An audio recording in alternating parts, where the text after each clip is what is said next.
This woman like hit me up and was like, "Hey, like, I came across your Instagram, like wanted to know if you wanted to possibly like come and interview to be like on this MTV show." I'm like, "Okay." And now somebody got to recognize about me is like, I loved Jersey Shore growing up. Like you see Nah. this rosary that I have Yeah. on right now? I would wear a rosary in middle school and high school because the guys from Jersey Shore wore it. And what's so funny is like I didn't even know what the rosary was. Like I was Catholic, but I was culturally Catholic, right? Sure. I had no idea what the rosary was. I thought they were just wearing jewelry. And it's funny now, I built a whole brand and pray the rosary every single day. Now at this point, Christina and I like just started going out, not even officially dating. And I just knew that if I were to go do this, that would be done. And I think this is one of those moments where, I came back from college and I went to mass with my mom and I went up to receive communion, to receive the Holy Eucharist. And as I was walking back up the pew, I saw my wife there, head down, praying.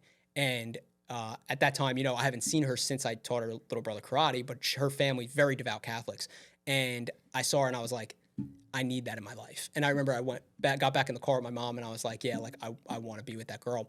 And a little segue just to kind of continue So talking about this is Christina for a during second. that, like, Correct. getting asked that all happened at the same Yeah, time. so like I'm getting asked to be a male That's stripper at nuts. Chippendales, and I'm going to mass, right? Yeah, So here's your two paths, Frank. exactly. Do you want to be the next Jersey Shore, Yeah. or do you want to be, the man God wants you to be? Exactly, basically. exactly. And that night that happened, I remember I went home and I was like, you know what? I'm gonna do, what any guy does nowadays. I'm gonna shoot her a DM, right? Because I had her on Instagram.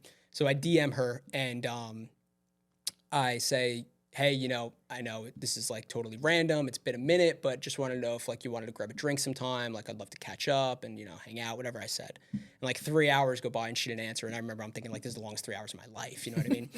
And then I go to bed and every night I was praying. Like I had a good prayer life, even though I was doing not so great things. You know what I mean? But I remember getting bedside next to my bed and I was like, you know what? I'm going to make this prayer more sincere.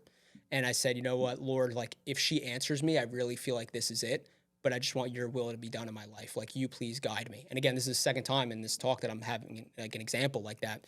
And I kid you not, Rye, like in that moment, my phone vibrated and I didn't even look at it. I just looked up and I said, thank you.